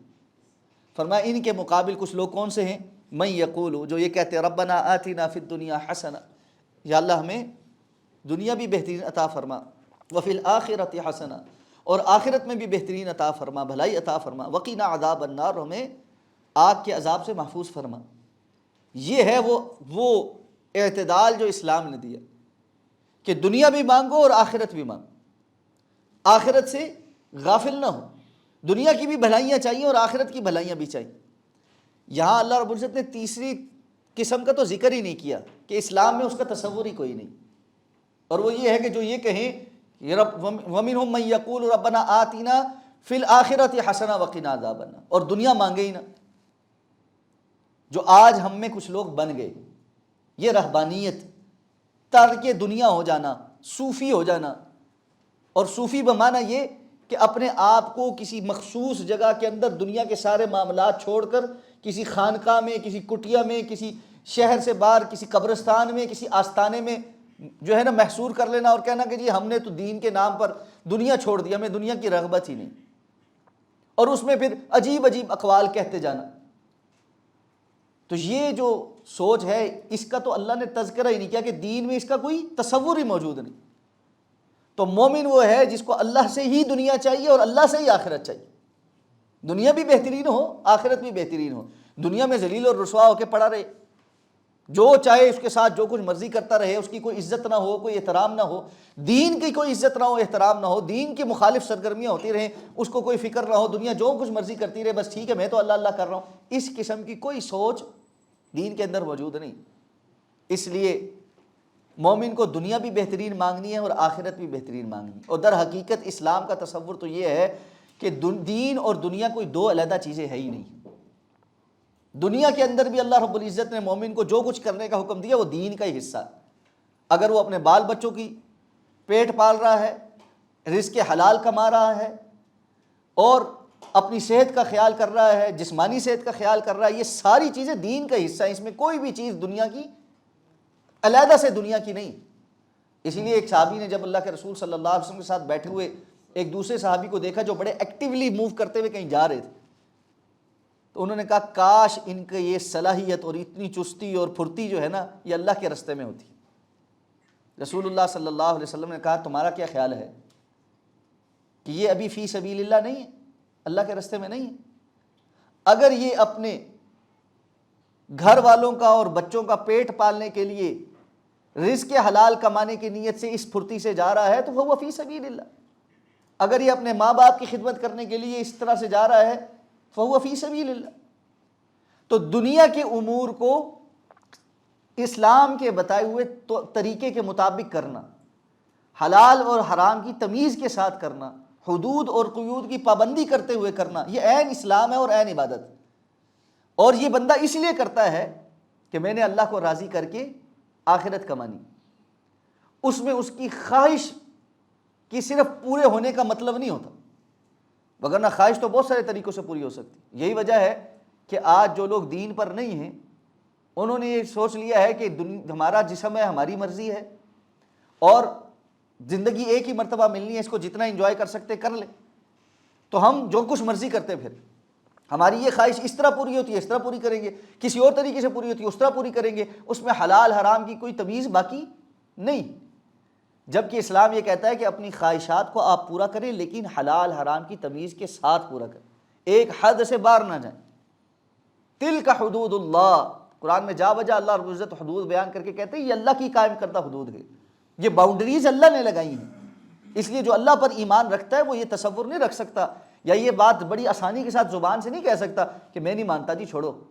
یہ ایسے آپ لوگوں نے گھڑ لی ہے بات۔ اصل مسئلہ یا جہالت کا ہوگا یا تکبر کا ہوگا، اور دونوں ہی بڑے گھناؤنے جرم۔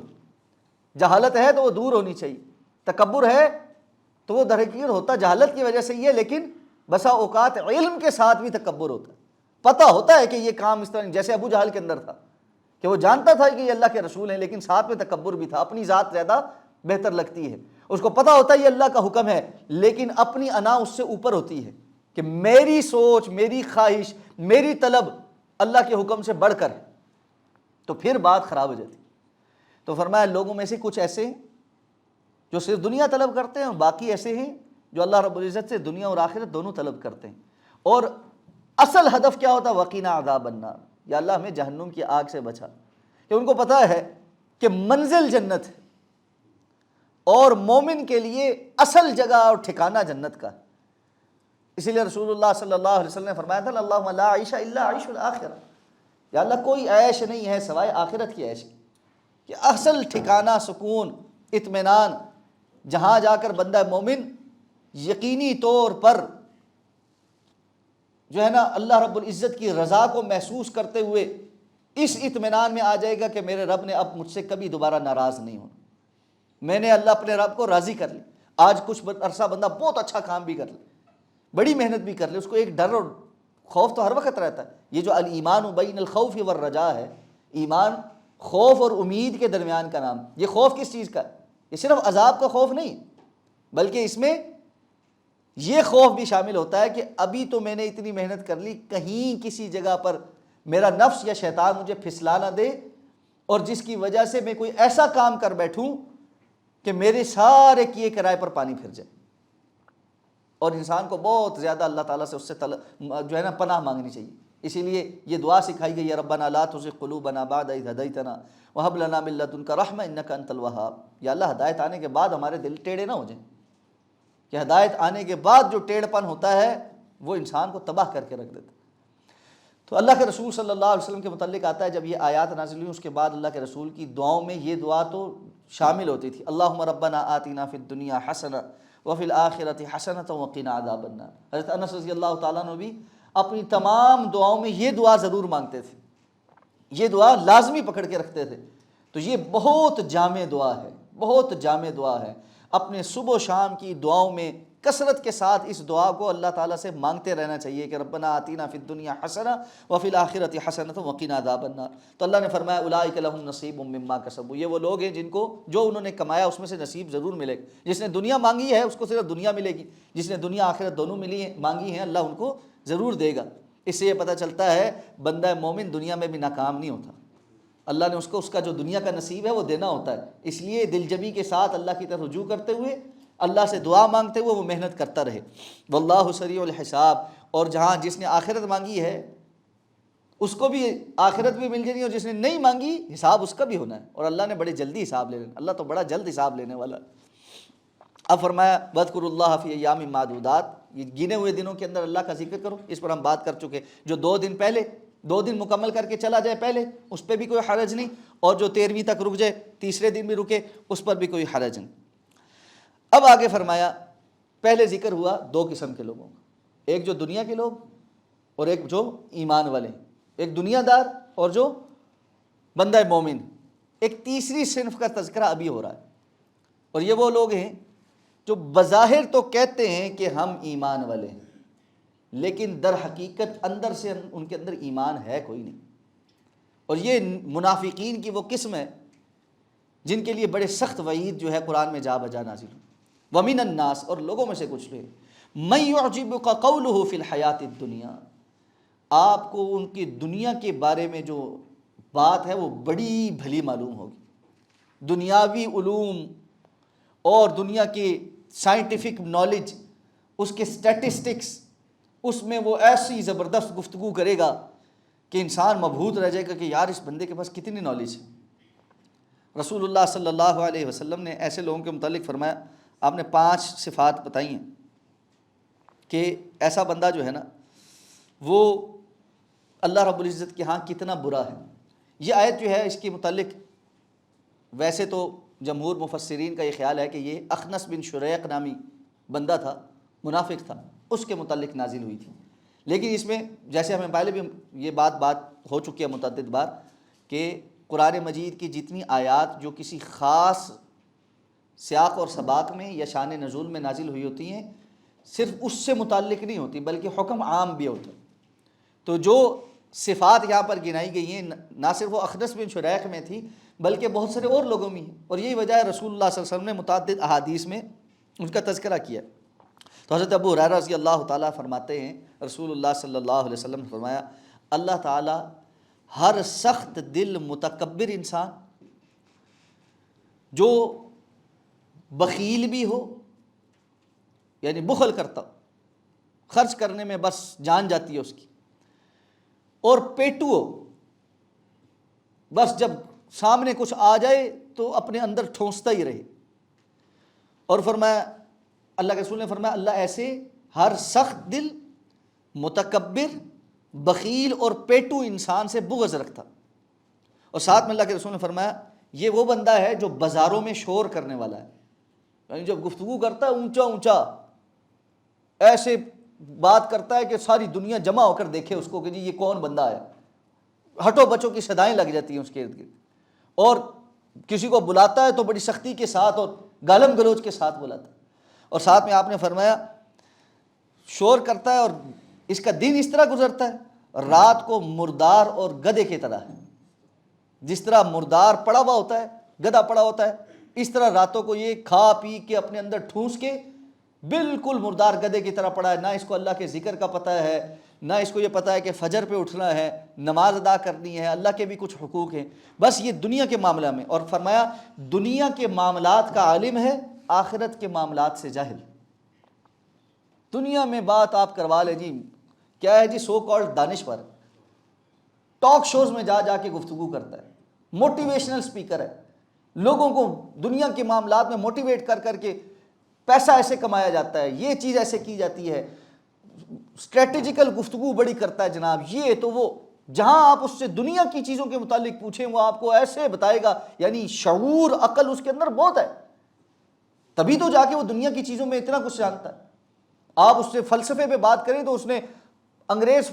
بڑے بڑے فلاسفرز کی باتیں جو ہے نا وہ کوٹ کرنا شروع کر دے گا اور ان کی باتیں کرتے نہیں تھکے گا، لیکن آپ اس کو قرآن کی ایک آیت بتائیں تو اس کے منہ پر زبان پر نہیں چڑھتی۔ آپ کہیں قل اللہ پڑھ کے سناؤ تو وہ قل اللہ نہیں پڑھ سکتا۔ آپ اس کو کبھی وضو کرتے ہوئے دیکھیں تو آپ کو پتہ لگے گا اس کو وضو کرنا نہیں آتا۔ اور حقیقت بات یہ ہے کہ اگر اس کو طہارت کے مسائل پوچھے جائیں تو اس کو صحیح طرح طہارت کرنی بھی نہیں آتی۔ اور آخرت کے متعلق وہ لوگوں کے سامنے ان کے ڈر اور خوف کی وجہ سے نہ بولے، حقیقی بات یہ ہے آخرت پر اس کا یقین ہی نہیں، آخرت پر اس کا کوئی یقین۔ یہ جو بندہ ہے یہ الد الخصام، جب جھگڑا ہوتا ہے بہت جھگڑالو ہے، بولنے نہیں دیتا کسی کو، جس حد تک جانا پڑے، طاقت قوت ہے تو لوگوں کو قتل غارت کری اور ان کو اغوا کرنا اور ان پر جبر کرنا یہاں تک بھی چلا جاتا ہے، نہیں تو گالم گلوچ تو عام سی بات ہے۔ جس طرح آپ نے فرمایا منافق کی 4 نشانیاں، ان میں سے ایک کیا ہے اذا خاصم فجر، ذرا سا کسی سے اختلاف ہو جائے، جھگڑا ہو جائے، گالیاں دیتا ہے۔ تو اللہ رب العزت نے فرمایا یہ جو بندہ ہے نا یہ ایسا بندہ ہے جب آپ دنیا کے معاملات میں اس کی بات کو دیکھیں گے بڑی بھلی مار یعجبک قولہ فی الحیات الدنیا، اور جیسے ہی آپ اس کو آخرت کے متعلق کوئی بات کہیں نا، جیسا ماحول ہے اس کے اندر ایڈجسٹ کرنے کے لیے کیا کہے گا، یشہد اللہ علی ما فی قلبہ، جو کچھ اس کے دل پہ ہے نا اس پر اللہ کو گواہ بنانا شروع ہو جائے۔ آپ تھوڑی سی دین کی بات کریں وہ کہے گا آپ مجھ سے اچھے زیادہ مسلمان ہیں، اپنے آپ کو مجھ سے زیادہ اچھا مسلمان سمجھتے ہیں، میں بھی مسلمان ہوں، آپ کو دین کے ٹھیکیدار نہ بنے۔ یہ ہر وقت پردے کی بات، دین کی بات، ظاہری چیز کی بات، کس کے دل میں کیا آپ نے جھانک کے تھوڑا ہی دیکھا ہے؟ دلیلیں دینا شروع ہو جائے، وہ کہے گا میں جانتا ہوں میرا اللہ ہے، میرا ایک اللہ کے ساتھ جو میرا تعلق ہے وہ میرا پرائیویٹ میٹر ہے، آپ اس کو کیوں تنقید کا نشانہ بنا رہے ہیں، یا کسی اور کے غلط کاموں کو تنقید کا نشانہ کیوں بنا رہے ہیں؟ فوراً اس پیٹرن پہ چڑھ جائے. اور ساتھ میں جب یہ بات ہوگی تو وہ الد الخصام، تھوڑی سی آپ اس سے زیادہ بات کرنے لگیں یا دلیل دینے لگیں، جہاں بے دلیل ہوگا وہاں گالیاں دینا شروع ہو جائے. وَإِذَا تَوَلَّى، جب یہ پلٹ کر جائے گا، یا جب اس کو ولایت مل جائے، دونوں معنی یہاں پر صحیح ہوتے ہیں. یعنی آپ سے ہٹ کر پیچھے گیا تو جا کر آپ کے نقصان کا سبب بنے گا، یا اگر اس کو تھوڑی بہت دنیا کے اندر کسی جگہ حکمرانی مل جائے، ذمہ داری مل جائے جہاں یہ کچھ کر سکتا ہوں، یہ فسادی انسان سوائے زمین کے اندر فساد مچانے کے اور کچھ نہیں کرے. اور ایسے فسادی بے شمار، سو کالڈ ہیومن رائٹس کے دعوے دار، بڑی بڑی این جی اوز کے اندر جا کر گفتگو کرنے والے، یو این کے اندر جا کر تقریریں جھاڑنے والے، عالمی فورمز کے اوپر جو ہے نا ہیومن چارٹرز ڈسکس کرنے والے، اور ڈیموکریسی کے نام پر انسانی حقوق اور فلاں فلاں کی بات کرنے والے، اور مردوں اور عورتوں کے درمیان جو ہے نا صنفی امتیاز کو ختم کرنے کے نعرے لگانے والے. لیکن آپ دیکھیں گے جیسے ان کے پاس اختیار آتا ہے، یہ ایک ایک بام سے ہزاروں لوگوں کو ایک ہی لمحے کے اندر اڑا دینے والے. یہ مدر آف آل بمز گرا دیں گے نہتے لوگوں کے اوپر. یہ عام لوگوں کی جان، بچوں کی جان لے لیں گے اور کہیں گے کولیٹرل ڈیمیج ہے. یہ 20 سال کی جنگیں لڑنے کے بعد آ کر کہیں گے جی very sorry, weapons of mass destruction کے متعلق ہماری جو انٹیلیجنس رپورٹس تھیں وہ غلط تھیں، ہم سوری کرتے. یعنی 20 سال آپ نے پوری دنیا کے اندر جھک ماری، آپ ذلیل اور رسوا ہو کر ان ملکوں سے اب اپنی حالت برباد کر کے وہاں سے نکلے، لاکھوں لوگوں کو آپ نے قتل کر دیا، کروڑوں لوگوں کو آپ نے اپاہج کر دیا، اور اس کے بعد آپ کہتے ہیں سوری. اور ہمارے آئیڈیالائز کرنے والوں کے نزدیک وہ پھر بھی بڑے اچھے، وہ بڑے پڑھے لکھے، بڑے سمجھدار، بڑے ویل مینرڈ، لائنیں نہ توڑنے والے، صفائی کا بڑا خیال کرنے والے، روڈ پہ تھوکتے بھی نہیں ہیں جی، اور بہت بس کلمہ پڑھ لیں تو مسلمان ہیں. مسلمان ایسا ہوتا ہے؟ ڈکیت، چور، جو دوسروں کے سارے خزانے لوٹ کر اپنے بچوں کو بہت اچھے طریقے سے پالتا ہو، اور جس کی چوری کر کے گیا وہ کہے جی دیکھیں جی اپنے گھر میں کتنے اچھے اخلاق والا بندہ ہے نا، واہ جی واہ، دیکھیں بچوں کے ساتھ کتنی شفقت کرتا ہے. پتہ نہیں ہم کس دنیا میں رہتے، پتہ نہیں ہم کیوں پروپیگنڈے کا شکار ہو جاتے، پتہ نہیں ہمیں 2+2=4 کیوں نہیں کرنا آتا. کہ وہ لوگ جو کوئی موقع ہاتھ سے جانے نہیں دیتے، جن کے متعلق قرآن گواہیاں دے رہا ہے کہ وہ کبھی تمہارے دوست نہیں ہو سکتے. لن ترضى عنك اليهود ولا النصارى حتى تتبع ملتهم، وہ کبھی آپ کے خیر خواہ نہیں ہو سکتے، کبھی آپ سے راضی نہیں ہو سکتے. ہم کہتے ہیں جی بڑے اچھے، یہ کیا اچھائی ہے جو صرف اپنے لیے محدود ہے، جو صرف گوری چمڑی کے لیے محدود ہے، جو اپنی ایک نیشنلزم کے اوپر اور اپنے علاقے کے اوپر محدود ہے، اور خاص طور پہ وہ علاقے جو خود جا کر آباء و اجداد نے نیٹو لوگوں کو قتل کر کے قبضہ کیے تھے،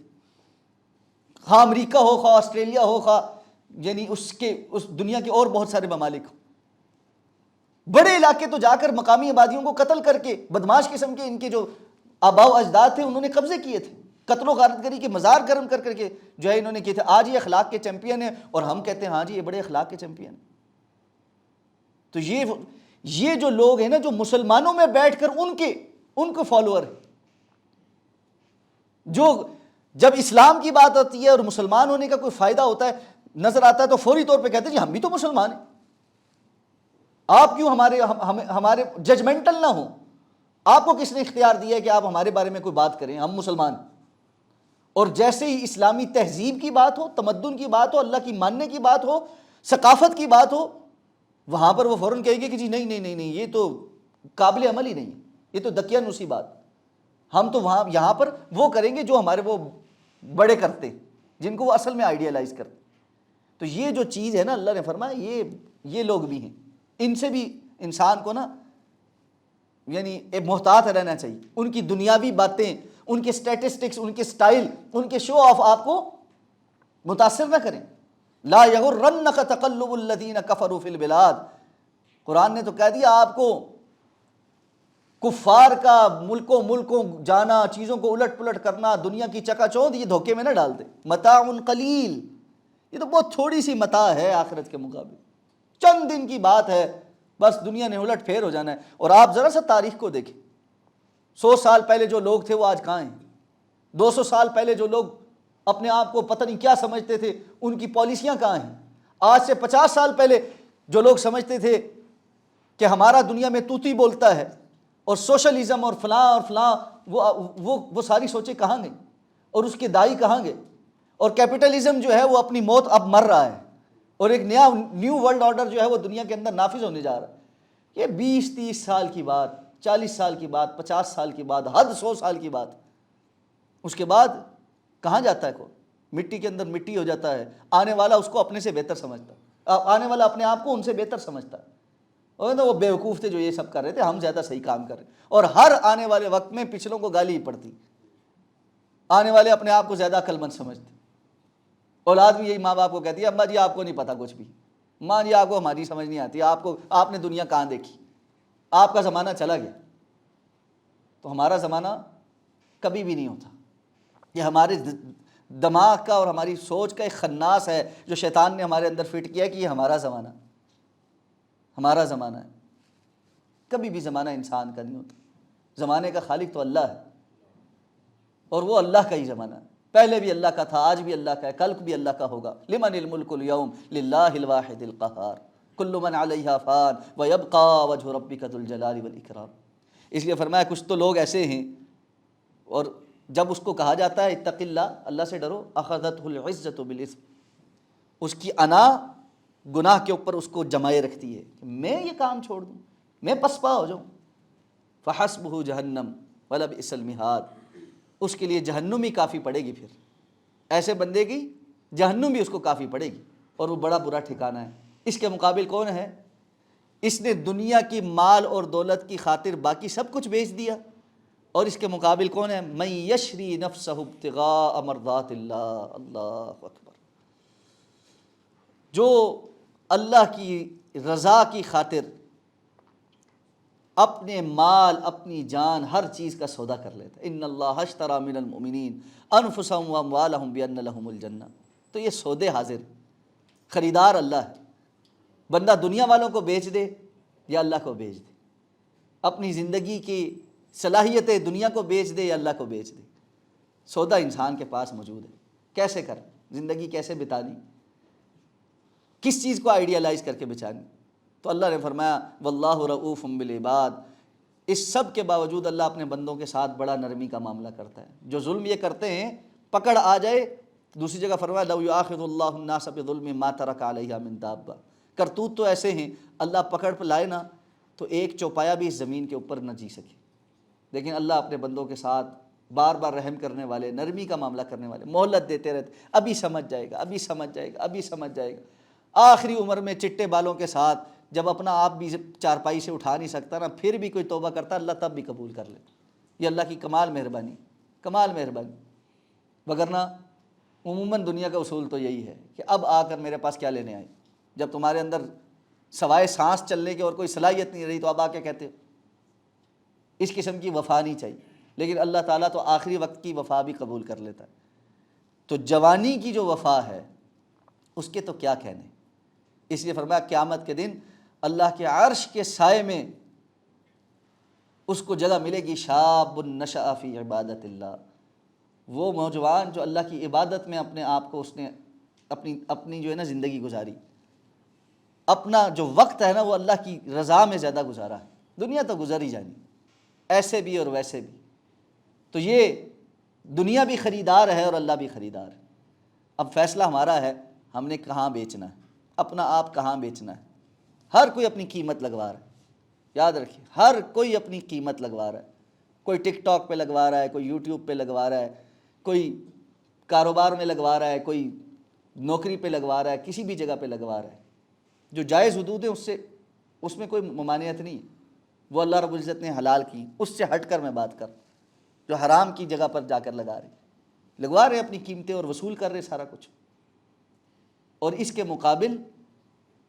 ایک وقت ہے جس کا انتظار ہے کہ اللہ نے مجھے میری اصل وقت کے مطابق قیمت دینی۔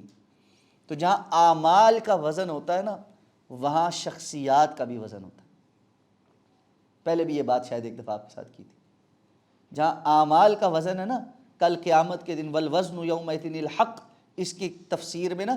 علماء نے جو کچھ بیان کیا ہے احادیث کی روشنی میں کہ قیامت کے دن وزن ہونا مبنی بر حق ہے، اس میں اعمال بھی تولے جانے، نیتیں بھی تولی جانی ہیں، اور خود بندہ بھی تولا جانا ہے۔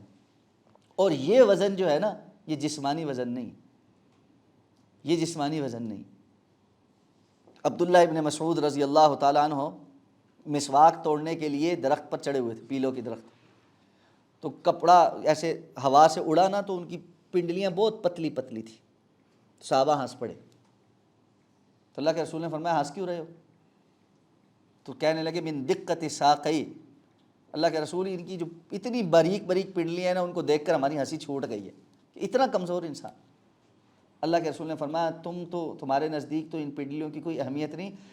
پورے عبداللہ ابن مسعود نہیں، آپ نے فرمایا اس کی یہ 2 پنڈلیاں اللہ کے نزدیک احد پہاڑ سے زیادہ وزنی ہیں۔ پورا عبداللہ ابن مسعود تو بہت بڑی چیز ہے رضی اللہ تعالیٰ۔ تو اللہ کے نزدیک بندے کی بھی کوئی وقت ہوتی ہے،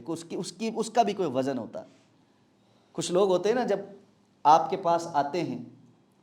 کوئی بات، کوئی چیز، کوئی مطالبہ، بعد کی بات ہوتی ہے، آپ کہتے ہیں یار ساری باتیں ایک طرف رکھو، آپ جو چل کے آگے نا، آپ کا آنا جو ہے نا، بس بات ہی ختم، سارا کچھ ختم، آپ کا اپنا وزن بہت ہے، اب کچھ لے تو لیل ہو نہیں سکتی۔ تو اللہ کے ہاں کچھ لوگوں کا وزن ہوتا ہے، اور جس کے متعلق اللہ کے رسول نے فرمایا عبد تقی خفی، اللہ کے بعض بندے کون ہیں؟ اللہ کے متقی اور چھپے ہوئے بندے، دنیا نہیں جانتی ان کو زیادہ، اور بعض جگہوں پر تو اللہ کے رسول نے فرمایا کسی دروازے پر جائے تو ان کو واپس لوٹا دیا جائے، یعنی ظاہری ان کا، یعنی دنیا کے اندر جو وزن ہے نا وہ اتنا نہیں ہے، سٹیٹس ایسا نہیں ہے کہ ہر جگہ ان کو بڑا استقبال کیا جائے، لوگ ان کو عام سا بندہ سمجھتے ہیں، نہیں مطلب دروازہ کھٹکھٹایا جی صاحب ہیں گھر میں، وہ کہتا فلاں آیا کیا جی نہیں ہے یار اس ٹائم، بعد میں آنا، ایسے بھی لو اقسم علی اللہ لابرہ، اللہ کے نزدیک تو اس کی اتنی اہمیت ہے، اگر کسی بات پہ قسم اٹھا لے اللہ اس کی قسم کی لاج رکھے۔ اس لیے میرے بھائی مجھے اور آپ کو اس بات کی فکر کرنی چاہیے کہ میرا اور آپ کا اللہ کے ہاں وزن کتنا، اور ہم اللہ کے ہاں کس مقام پر کھڑے ہیں، یہ فکر لاحق ہوگی نا، اور اسی کے مطابق کوشش جاری رہی تو انشاءاللہ العزیز اللہ رب العزت اپنے فضل سے وہ مقام عطا فرمائے گا جو ہمارے گمان میں بھی نہیں کہ اللہ رب العزت جو قیمت عطا فرماتے ہیں اس کا کوئی میچ ہی نہیں۔ تو اپنی جو ذات ہے نا اس کو ہلکا نہ کریں، اور اس پر کبھی دوبارہ بات کریں گے، وہ آیات بھی آئیں گی انشاءاللہ آگے کہ استخفاف کیا ہوتا ہے۔ قرآن مجید میں اللہ رب العزت نے باقاعدہ طور پہ اللہ کے رسول کو ہے کہ یہ جو کافر ہیں نا ان کی کوشش تو ہے یستخفونک، یہ آپ کو ہلکا کر دیں، آپ سے ایسے کام کروا لیں کہ اللہ کے نزدیک آپ کی وقت ختم ہو جائے۔ یہ شیطان اور کفار کے حملوں میں سے ایک بڑا حملہ ہے کہ وہ بندے کی سوچ، افکار اور اعمال میں ایسی چیزیں پیدا کر دے جس کی وجہ سے اللہ کے نزدیک بندہ بے وقت ہو جائے، بے وزن ہو جائے۔ کچھ لوگ ایسے ہوتے ہیں جو ہوتے ہیں لیکن آپ کو ان کا ہونا نہ ہونا برابر ہو، آپ کے نزدیک وہ بھاڑ میں جائیں۔ وہ ہمارے یہاں کہتے ہیں تم نہج پہ پہنچ گئے میرے لیے تم مر گئے۔ بسا اوقات اولاد اتنی نافرمان ہو جاتی ہے نا، باپ کہتا ہے تم میرے لیے مر گیا، آج میں تمہارے ہونے نہ ہونے سے مجھے کوئی فرق نہیں پڑتا۔ آپ سوچیں کہ کسی کو اللہ اس لسٹ میں ڈال دے کہ یہ ہے یا نہیں ہے، مجھے کوئی فرق نہیں، کوئی پرواہ نہیں۔ نسوا اللہ فنسیہم، انہوں نے اللہ کو بھلا دیا، اللہ نے ان کو بھلا دیے، کہاں ہے، کدھر ہے، کہاں پڑا ہوا ہے، کس حال میں پڑا ہوا ہے، اللہ کو کوئی پرواہ نہیں۔ یہ استخفاف جو ہے نا یہ بہت اللہ کی، یعنی بندہ اس گراوٹ کا شکار ہو جائے کہ اللہ کو اس کی پرواہ ہی نہ رہے، حالانکہ سب سے زیادہ محبت کرنے والی ذات اللہ کی ہے اپنی مخلوق سے، اتنی محبت کرنے والا جس نے ایک اپنی رحمت اور محبت کی صفت جو ہے وہ مخلوق ساری میں تقسیم کی ہے۔ اللہ کے رسول نے فرمایا جس کی وجہ سے ایک درندہ بھی اپنے بچے سے محبت کرتا ہے، شیر بھی اپنے بچے کو طریقے سے پکڑتا ہے، جس کے پاس 99 رحمتیں ہیں وہ 99 رحمتوں کے ساتھ بندے کو کہے جی تو کس قابل نہیں ہے، میں تیری طرف دیکھتا بھی نہیں۔ اور قیامت کے روز اللہ کے رسول نے فرمایا کچھ لوگ ہیں جن کی طرف اللہ تعالیٰ نظر رحمت سے دیکھے گی بھی نہیں، نہ ان سے ہم کلام ہوں گے، نہ ان کو پاک کریں گے۔ اس میں متکبر بھی ہے، اس میں اپنا کپڑا تکبر کے ساتھ گھسیٹنے والا بھی ہے، اس میں دیوس بھی ہے جو اپنے گھر والوں کے متعلق غیرت نہیں کھاتا اور بے حیائی کی چیزوں کو قبول کرتا رہتا۔ تو یہ جو استخفاف والی چیزیں ہیں نا، ان سے اللہ رب العزت سے پناہ طلب کرنی چاہیے۔ کوشش کریں اللہ کے ہاں وزن دار بنیں۔ دنیا کے سامنے اتنا کچھ بننے کے لیے اتنا کچھ محنت ہے، اتنی کچھ محنت ہے، اللہ کی قسم سارا ٹائم وہی محنت ہے، اللہ کے سامنے کچھ بننے کے لیے محنت ہی نہیں۔ اللہ ہمیں وہ محنت نصیب فرمائے۔ سبحانک اللہم و بحمدک، نشہد ان لا الہ الا انت، نستغفرک و نتوب الیک۔